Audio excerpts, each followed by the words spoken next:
nípa ìfẹ́ olùgbàlà kí yóò sì kàn.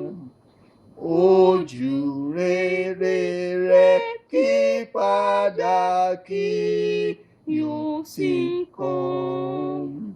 Ọ̀wọ́n lẹ̀jẹ̀ tó wọ̀ wá sàn, pípélé dídí oore-ọ̀fẹ́, agbára lọ́wọ́ tó ń gbani kò lè sí kàn.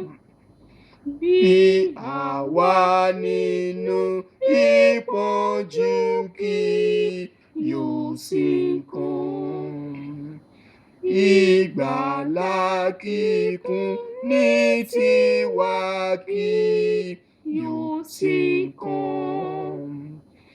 Ìgbẹ́kẹ̀lé Ọlọ́run dùn, gbígbé inú Kristi lérè, ẹni sì ń sọ wá di mímọ́ kò lè sí kàn.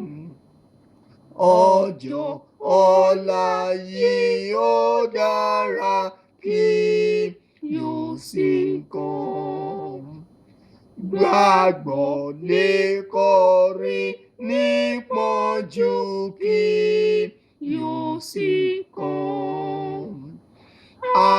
Àgbẹ́kẹ̀lé fẹ́ Baba wa Jésù fún wa lóhun gbogbo, títí Jésù yìí ó fi dé.